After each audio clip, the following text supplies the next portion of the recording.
ya kita gunakan, geser dulu.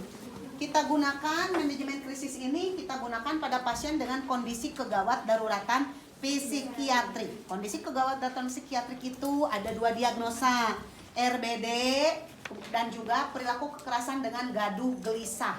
Ya, kenapa 2 diagnosa ini harus kita lakukan manajemen krisis? Karena pasien-pasien dengan dua diagnosa ini resiko mencederai diri sendiri, orang lain dan juga lingkungan. Yang paling terpenting, pasien seperti ini resiko sarkasme atau sarkasme, mengancam. Kemudian perilakunya tidak terkendali. Kalau kita kaitkan dengan rentang respon, ya, pasien PK, rentang responnya ada di amuk dan agresif. Kalau dibunuh diri, di tahapan bunuh dirinya pasien ini ada di percobaan bunuh diri. Maka yang dilakukan oleh kita sebagai perawat, lakukan manajemen krisis untuk kondisi kegawat daruratan psikiatri. Manajemen krisis itu ada 2 cara, ada 2 jenis. Yang pertama yaitu fisik, yang kedua psikofarmaka. Fisik ada 3, restrain, isolasi, dan juga seclusion. Untuk psikofarmaka kita menggunakan obat-obatan. Obat-obatan yang biasa digunakan adalah haloperidol, diazepam, dan juga trihexypiridil. Sediaannya bisa tablet, bisa juga injeksi. Tapi jika pasiennya gaduh gelisah, tadi sarkasme, tidak mungkin dia disuruh minum obat. Ya, obatnya tablet nggak mungkin. Jadi harus kita lakukan langsung disuntik, ya, injeksi by IP. Nah, kemudian pasien-pasien ini tidak akan dulu ditempatkan di ruangan rawat inap biasa. Pasien ini akan ada di ruangan UGD atau di delivery ke ruangan PICU, Psychiatric Intensive Care Unit, ya, seperti itu. Baik, sekarang kita mulai. Kondisinya adalah ini di PICU, kondisinya rapid. Rapid itu cepat, ya. Jadi kalau kita mau pasang kalau melakukan manajemen krisis nggak ada. Selamat pagi Bapak, perkenalkan nama saya, nggak ada begitu. Langsung panggil nama pasien, ya. Nah, siapa dia? Naswa. Naswa. Ya. Naswa. Nasewa. Nasiwa. Nasiwa. Ya. Mendinglah Naswa. Kemarin kakak kelas kalian namanya Indri. Kembar dia, Indra dan Indri, bukan Upin Ipin. Jadi Indra Indri. Oke ya. Oke, Pak Naswa. Selamat pagi, Pak. Oke, dengan Suster Rita ya, Pak. Pak, Bapak sekarang ada di ruangan intensif. Bapak akan kami rawat dulu di ruangan ini sebelum Bapak pindah ke ruangan biasa, ke ruangan tenang. Pak, karena Bapak masih marah, masih ngamuk, ya, masih belum tenang, maka Suster Rita akan melakukan pengikatan. Tujuannya bukan untuk menghukum Bapak, tujuannya supaya Bapak aman dan Bapak dapat mengendalikan emosi Bapak dan Bapak bisa beristirahat. Kemudian Pak, pengikatan ini akan dilakukan selama 1 jam. Jika Bapak kooperatif, Bapak bisa tenang, bisa dilepaskan. Kalau Bapak tidak tenang dalam 1 jam, Suster Rita nanti akan Suster Rita bantu dengan memberikan obat supaya Bapak lebih tenang dan Bapak dapat beristirahat. Oke ya Pak? Kalau ada keluarganya kita lebih enak. Pasien gak usah diajak ngomong, langsung aja kita kerjain. Ini akan kita kerjakan dengan 4 orang pasien. 4 orang perawat. Jadi di sini ada 4 perawat, bukan hanya 1. Lihat di manual, dikerjakan oleh tim 4 sampai 6 orang. Di sini biasanya ada leadernya. Ya, leadernya nanti yang memimpin, yang mengkomandani, ya. Ayo pasang misalnya ke perawat yang lain tuh. Posisinya seperti ini. Talinya kayak begini. Jadi ini yang di bawah, yang ada tali ini posisinya di bawah tangan pasien, yang ini di bawah, yang ini di atas. Ya, yang ini di atas. Oke, kita mulai. Setelah itu pasien cek dulu tanda-tanda vital, tensi, nadi, dan suhu. Ya, setelah itu cek akral, cek CRT, cek ROM. Tujuannya apa? Supaya tidak terjadi cedera. Pasien di restrain, diikat seperti ini, risiko cederanya tinggi. Karena selama pasien di restrain dia mengalami gangguan mobilisasi. Maka risiko cederanya tinggi, cedera fisiknya. Bisa pasien nanti dislokasi, fraktur ya. Makanya ROM-nya harus kita cek dulu, CRT dan akralnya. Oke, aman ya, tensinya juga normal. Kita lakukan pengikatan seperti ini. Ini posisinya seperti ini, boleh yang kasarnya di atas atau yang lembutnya di bawah ya, boleh bebas. Kemudian kita lakukan pengikatan seperti ini. 2 jari di atas pergelangan tangan. Jangan di sini. Ya, nanti ini resiko fraktur tangan pasien. 2 jari. Setelah ini seperti ini diikatkan. Berarti kalau ini yang di bawah, ini yang di bawah dulu. Ya, yang kasarnya di bawah dulu. Seperti ini. Diikat seperti ini, harus kencang.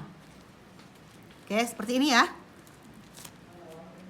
Nah, seperti ini posisinya. Tangan mencengkram, bukan begini. Tapi begini, pakai ini. Tah, nukieu. Pakai bantalan. Kenapa kita harus kuat megang pasien? Supaya pasien tidak ngamuk. Jadi kalau pasien masih gelisah, kita cengkram kayak gini, kuat kan? Oke. Selanjutnya, pengikatan yang pertama adalah tali yang di atas ini diambil yang pertama. Jadi yang di atas dikebawahkan seperti ini. Kemudian fiksasi pakai jempol. Fiksasi seperti ini, pakai jempol. Ya. Kemudian selanjutnya baru tali yang bawah. Posisinya nyilang. Kemudian dari yang bawah kita tarik ke atas, nyilang begini. Tong jauh teuing ka dieu. Ini kan buat yang ini. Seperti ini. Fiksasi pakai telunjuk. Yang tali ini yang tadi kita tarik dari bawah ke atas, balikkeun deui ke handap. Bawa lagi ke bawah. Yang bawah nih ya, udah di bawah ya posisinya. Oke, kencangkan seperti ini. Kemudian yang ini fiksasi, selipkan ke sisi tempat tidur seperti ini. Kalau dipicu itu teman-teman tempat tidurnya khusus, nggak kayak begini. Oke, berarti ini ketemunya ini ya pasangannya. Pindah sekarang ke yang sebelahnya. Posisi tangan masih seperti ini. Ulah jauh teuing di sini, tapi di sini. Bukan begini, ingat ya. Cewek-cewek tak sok jelentik. Begini megangnya. Seperti ini dari atas ke bawah lagi, kayak begini ya. Fiksasi pakai jempol lagi. Rapihkan. Kemudian yang ini tarik. Kemudian tarik ke atas. Fiksasi pakai telunjuk. Tarik lagi, ambil ke bawah. Oke. Selipkan ke tempat tidur, kemudian baru kita temuin. Tuh, seperti ini. Kalau misalnya longgar kayak gini, benerin lagi. Oke. Tali nggak boleh keluar dari bantalan.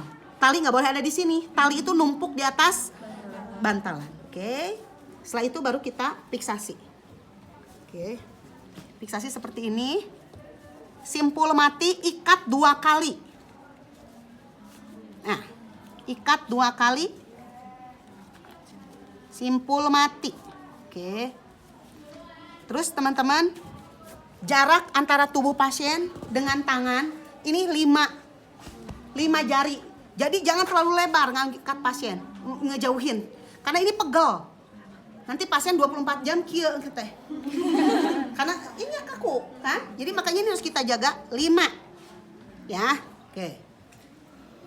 Setelah itu ini udah kita ikat 2 kali ikatan, simpul mati. Kemudian setelah itu kita untun.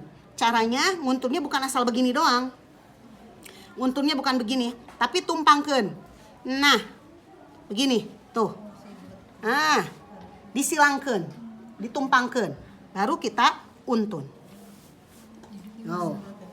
Ya, terus untun sampai bawah. Sampai bawah. Ya kan? Nah, sampai bawah. Sampai bawah. Gulung pokoknya sing rapi, ulah uil.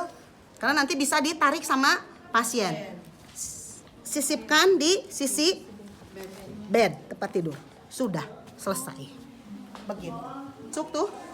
Berarti ini sirkulasi aman. Ini tidak terlalu kencang. Jadi ini tidak akan nanti akralnya dingin atau nanti pasiennya singsiremen karena kurang darah, kurang oksigen ke perifer. Karena ini masih bisa masuk.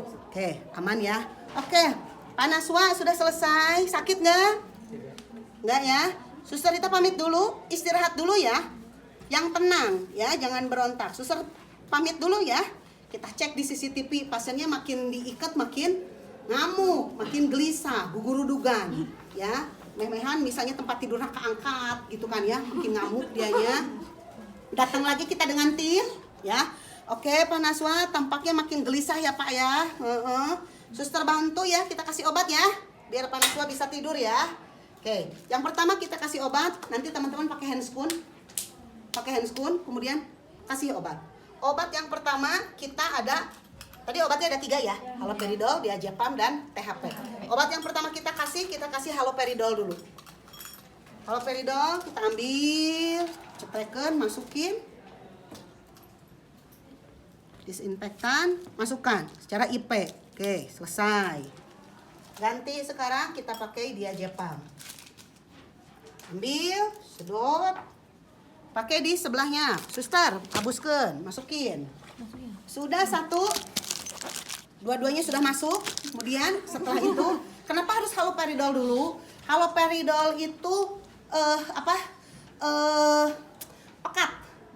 Haloperidol itu pekat konsistensinya, jadi cepel cairannya teh, obatnya teh. Jadi kenapa harus haloperidol dulu? Kemudian baru dia diazepam. Dia diazepam mah cair. Pasien kita hitung begitu disuntik diazepam. Aya nu yang disuntik dah bisa yang saret orang suntik. Jadi di hiji 2 tilu nggak sampai 10 dia udah tidur. Ya, jadi biarkan. Oke, udah istirahat pasiennya, kita tinggalkan. Kemudian kita cek setelah satu jam. Yang kita cek setelah 1 jam kita lakukan apa? Kita lakukan pengecekan. Cek ini ya, ikatan barangkali longgar atau terlalu kencang, kita atur lagi reposisi. Yang kedua, cek tanda-tanda vital. Pas tanda-tanda vital ternyata tensi pasien turun. Biasanya kalau pasien diberikan diazepam, kemudian dikasih haloperidol, biasanya pasien mengalami hipotensi. Kita kan udah belajar psikofarmaka tuh ya. Setelah itu pasien kelihatan tangannya gemetar, ya kan, akralnya mulai dingin karena tensinya tuh turun. Pas dicek ngelai, berarti dia mengalami hipersalivasi. Itu tanda gejala EPS. EPS itu singkatan dari extrapiramidal syndrome. EPS itu merupakan sekumpulan tanda gejala yang mengakibatkan pasien mengalami kekakuan di anggota tubuh atau gerak tubuh pasien yang mengakibatkan aktivitas motorik, kemudian konsentrasi pasien terganggu. Biasanya akan mempengaruhi muskuloskeletal dan juga persarapan pasien. Pasien mengalami hipersalivasi karena lidahnya kaku, lidahnya keluh, jadi dia tetap bisa nelen. Jadi ludahnya ngemyeng karena dia tidak bisa nelen. Kemudian lidahnya kaku. Kemudian setelah itu pasien juga, kalau pasien mengalami hipersalivasi, miringkan salah satu sisi. Miringkan kepala pasien ke salah satu sisi, ganjel pakai handuk. Jadi ameh ngalir ludahnya supaya mencegah aspirasi. Cek leher pasien kaku nih, siga papan. Leher cek, ini juga kaku. Ya, teraba kaku kayak papan. Berarti fix pasien ini mengalami EPS. Tangannya tadi udah tremor. Cek mata. Bola matanya mendelik ke atas. Nah, ini kalau bola mata mendelik ke atas berarti dia mengalami TTIK, tekanan intrakranial, pengaruh dari haloperidol. Sediaan haloperidol tablet dengan injeksi itu konsentrasinya lebih keras yang injeksi, maka resiko efek sampingnya lebih tinggi ya. Itu salah satunya adalah resiko terjadinya TTIK. Maka jika muncul tadi EPS, cepet-cepet tuh pasiennya kita atasi, kasih deh dia cepet-cepet trihexypyridal. Ambil THP-nya, sedot, suntikan, cos, ngok, suntikan. Jadi nanti teman-teman jangan dulu dilepas handscoon-nya ya. Habis ngasih obat ini nanti teman-teman ceritanya 1 jam lagi kembali cek untuk tanda-tanda EPS. Handscoon-nya jangan dulu dilepas karena nanti kita mau ngasih THP. Kasihkan THP-nya. THP ini sifatnya adalah time release ya. Time release itu akan dipecah secara berkala. Waktunya ternyaho anunya tukang farmasi berapa menit sekali dia dipecah oleh hormon epinefrin di susuran saraf pusat. Maka semakin cepat kita memberikan THP, maka akan semakin cepat EPS teratasi. Karena tadi THP itu sifatnya time release. Artinya apa? Manfaat obatnya tuh karasana gitunya agak lama. Karena termasuk obat-obatan keras. Tidak bisa sekaligus kayak diazepam. Diazepam kan hiji 2 tilu 10 detik geus karasa. Kalau THP itu lama. Karena tadi sifatnya adalah time release. Dipecahnya mungkin 10 menit sekali. Karena tadi selain itu juga ininya cairannya sama kayak haloperidol pekat. begitu. Jadi apalagi sifatnya dia time release, jadi dipecahnya dibantu oleh hormon epinefrin yang ada di tubuh kita ya, yang mengendalikan susunan saraf pusat. Jadi semakin cepat diberikan THP semakin baik untuk mengatasi extra pyramidal syndrome-nya. Oke, baik, setelah diberikan THP kita istirahatkan kembali. Ingat, setiap 1 jam pasien harus dievaluasi keadaannya. Apa yang harus dievaluasi? Yang pertama tadi tanda-tanda vital, tensi, nadi, suhu. Bila perlu, ingat pasien diberikan diazepam, ya.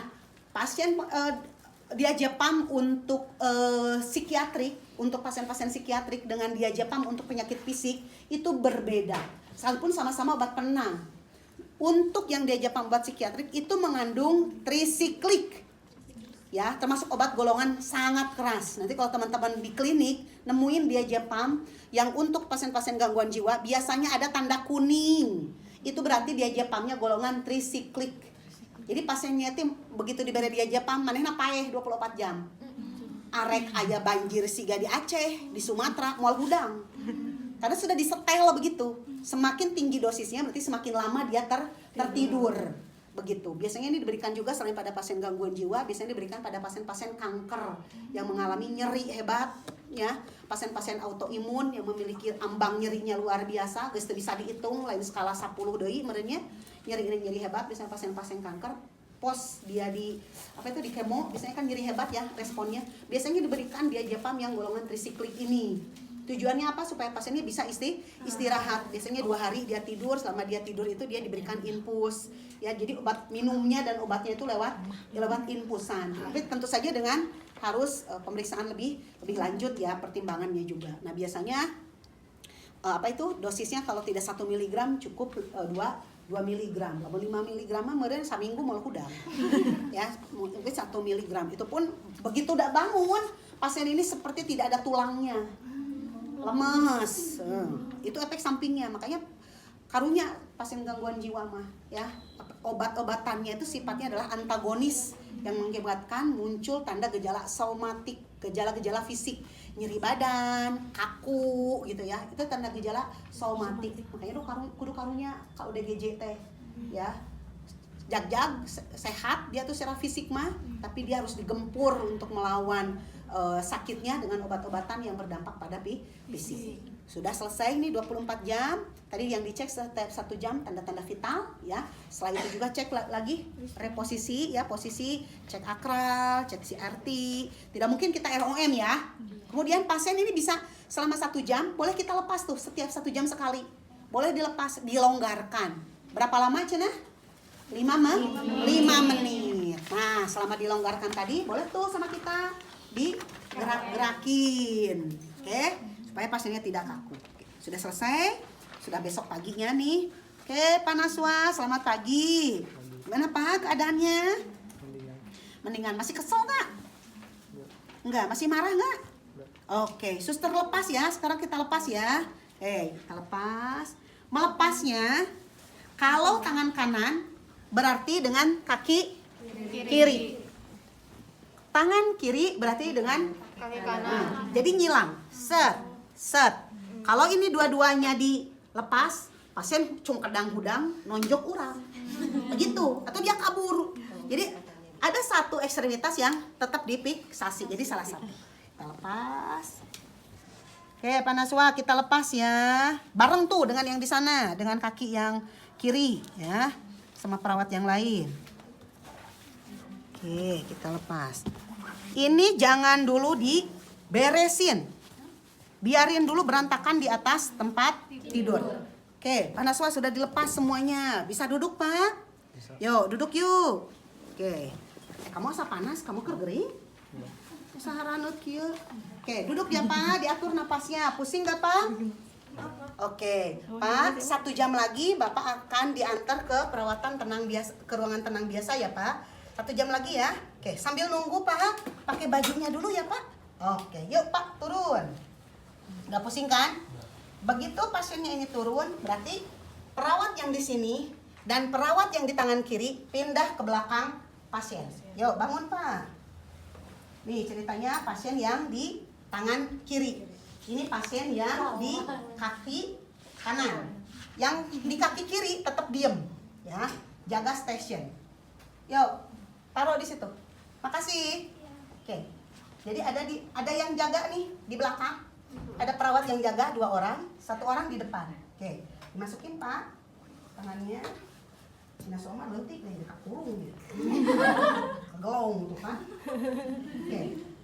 Pasien biasanya nih banyak cerita ya, ini saya pun mengalami. Pasien begitu beres di restrain, dipakein baju restrain ieu, hayang kabur, lompat, lari dia arek kabur. Makanya harus dilakukan. Kenapa ada 2 orang perawat yang di belakang ini untuk menjaga ya. Jadi nanti yang di depan begitu pasien kelihatan geus taki-taki rek kaburnya, arek lari, langsung yang di depan ini makanya posisinya harus gini. Kudu deket yang pasien saya. Jadi nanti yang masang ini tuh yang di belakang, yang ngikat itu yang di belakang. Kalau pasien ini mau kabur, perawat yang di depan, kuduna perawat yang depannya laki-laki, nu badannya tinggi gede perawat nate, atau nu tah kayak kamu tuh jangkung gede, tapi kudu diharap posisi nate. Biasanya sok diancang-ancangnya gitu, ya, nu tanagana gede. Soalnya nanti jangan ngangkut pasien. Kalau pasien mau kabur, langsung ikat kayak begini, diikat kayak gini. Perawat yang di sini megang ini hip, pinggul, yang gini. Yang di bawah megang kaki, barengan langsung tangkep pasien, ikat pasien pakai tangan kita, bubragkeun deui langsung ke tempat tidur. Begitu. Langsung yang nanti masang pertama itu adalah yang di sini. Saya dan kaki kiri. Jadi langsung serentak. Jadi pasien pakai baju ya langsung ikatkeun gitu. Teu kudu dibuka Walaupun belum ditaliin. Iya. Pokoknya begitu pasien langsung pokoknya mah. Kerawak pokoknya gitu ya, langsung bacak gitu ya. Yang satu pegang hip, langsung nanti teh babarengan tiluan teh gubrageun we. Leutik ieu mah gampang. Kamu misalnya model si Fahmi kan, jangan ada sudah tipu hese. Kudu genepan teman ngarepos. Ya, jadi seperti itu. Tujuannya itu. Jadi biarin tali ini teh berantakan dulu di tempat tidur untuk itu. Ini juga standby, diem dia di situ. Jadi ketika pasien kita tidurkan kembali karena dia mau kabur, dia langsung ambil kaki ikat. Gitu. Itu tujuannya kayak begitu. Ya, kalau pasiennya bager, cicing, nah, ikat nih sama yang di perawat belakang. Diikat yang pertama kali, ikat dulu bagian tengah, bagian yang di badan. Nah, ini dulu ya. Kita ikat. Maju, Naswa. Nah, ini ikat kayak begini. Ya, kayak begini ya. Ikatnya simpul hidup aja biar gampang, yang rapi. Oke, terus ke bawah. Lucu banget dia.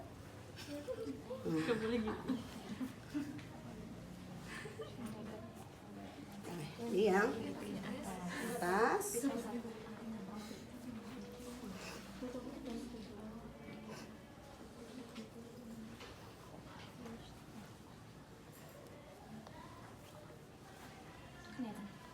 Harus rapi ya, jangan ngawir-ngawir kayak begini. Masukin ke dalam. Oke. Masukin ke sini tuh, biar rapi. Oke. Setelah itu bagian depan. Masukin ke kantong kangguru kayak kamu sholat. Nah, tangannya. Oke, kayak begini. Terus ke belakang. Kita ikat. Nah, ini kan longgar, kita kencangkan. Ini bisa bisa digedein, bisa dikecilin. Ini diatur aja ininya, oke? Udah selesai. Oke, Pak Naswa, duduk ya. Nah, ditunggu ya, suster nyiapin dulu obat ya. Sama ruangannya disiapin dulu. Boleh lah jalan-jalan di ruangan ya. Udah selesai. Tinggal dulu ya, Pak. Oke, selesai. Udah. Aman ya?